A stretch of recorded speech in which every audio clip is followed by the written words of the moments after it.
Hello, everyone. This is Ammie Dover here with Lyric Point Consulting. I am honored to be the MC for the Metropolitan Savannah Hispanic Chamber of Commerce. They are hosting the 6th annual Business Awards Banquet and Gala on September 17th. And I am joined today by none other than Stratton Leopold, who is blessing us with the keynote address. Well, it's a pleasure to be here, and thank you. And Savannah thanks you. So we're looking forward to it.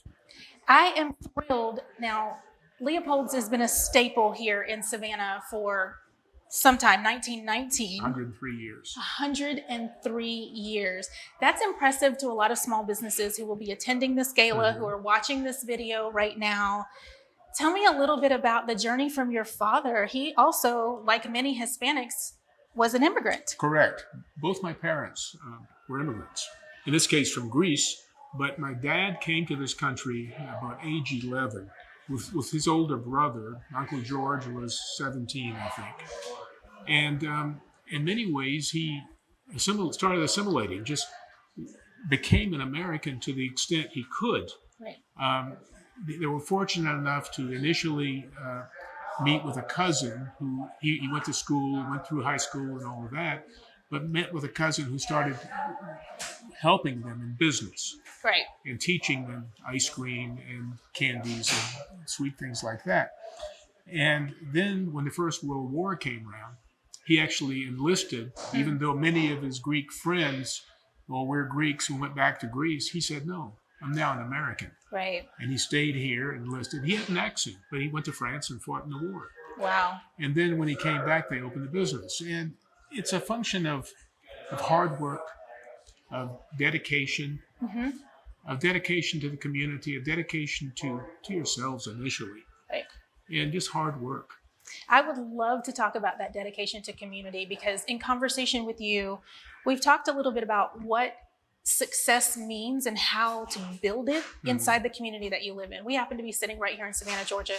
For every business owner who's listening, for Hispanic businesses who want to get more involved in the community, what does community mean to a business and has meant to you? Well, with us, with my dad, it started with the church. And then the outreach from there, my dad opened a tiny little business on Gwinnett and Haversham Streets in Savannah. And the outreach there then started with church groups, other church groups, inviting them. Inviting, since he served in the Army, any military buddies he had, inviting them. It's a reaching out, if you will, into the community. And is there always acceptance? No, there's not. But there is a kernel of acceptance somewhere. Right. So you have to find that, magnify that, and work on that. Right.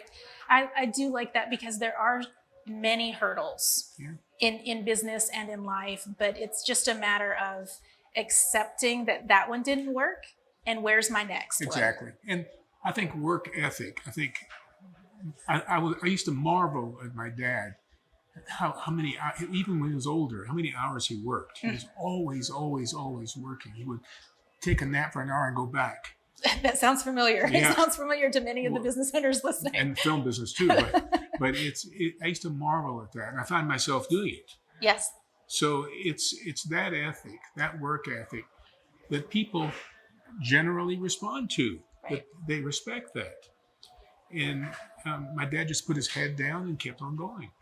I think that's important because as these Hispanic businesses are intending and trying to grow, what we're hearing across the board is work hard. We talked about learning your craft, continuously learning, getting connected inside the community, and starting to bridge that gap. I think acclimating to the community is vital, I think, because if you're separate from it, then you will always remain separate from it. True. You have to acclimate to it. Work ethic, obviously, work hard, and be prepared to. It takes a while. It doesn't happen quickly. In my other career in motion pictures, I always say, actors come to me and say, well, if I want to be a star or something, I say, it can happen in a week. It may never happen. True. It could happen in 35 years. You just don't know, but you have to if you're that dedicated, it's the same in business. True. If you're that dedicated, keep after it. whether you're making ice cream, whether you're making whatever, tacos, whether you're making radios, whatever it is, do the best work you can. Find a niche and just do the best you can in that niche. With us, with ice cream, it's a function of we make an all-natural, very super premium, high butterfat product. My dad would tell me, do not try to compete because the big companies will kill you because they have advertising dollars, you don't. Find your niche. We found ours in this premium ice creams. So we will never try to go beyond that because we can't. We don't want to, frankly. Well, and I think your community appreciates how niche you are, and that makes your product even more special inside Savannah. And that can be the same for any other business, a Greek business, a Hispanic-owned business. And really, I'm loving this advice because it's advice that is sound quality business life advice across the board, and breaking those barriers to not have limitations based on being an immigrant, to not have limitations based on being Hispanic or Greek or white or Black. Completely. The limitations are those that are self-imposed a lot of times. Exactly. Wonderful point. Because work hard. I used to marvel at when I was a youngster at the folks who used to come by just to sit and talk to my dad. You had judges coming by. I have no idea they even knew my dad. Right. But I used to marvel at that, how involved he was in the community. It took decades, don't get me wrong. It didn't happen overnight. Right. But he built up the trust, built up the trust and the faith. I think that's important. You know, as we're promoting for the Hispanic Gala, I think it's imperative that you show up. Show up to those events. Start layering the foundation of the relationship, and then work to put the next layer the next day. Right. This is happening September 17th. We want to see you there. Build those connections. If you're interested in doing business with other businesses, we have some amazing sponsors that will be present who are bigger than you are, bigger than I am. And so making those connections, being present in those rooms is incredibly important. And I would not let you get out of this chair without talking a little bit about some of the film. Oh, okay. Because you're doing so much in the Hispanic community with film right now. So tell us about what's coming up. Well, what's coming up is a motion picture. We're actually in the script stage right now.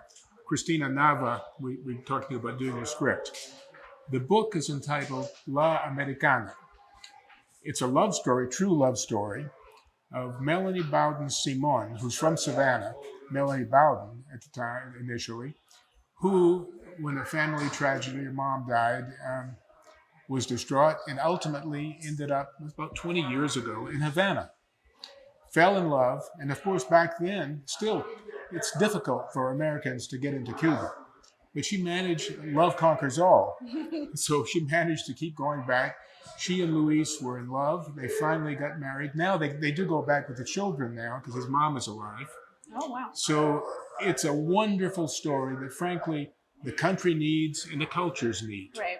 So we're looking forward to it. The last film I did, Arturo Sandoval did the score, did the music for it. And what a wonderful, wonderful, talented man. We're just so honored to have him work with us. And in the past, I worked with Jimmy Smits, with, oh my goodness, Benjamin Bratt, a lot of folks, Jesse Borrego out of Texas.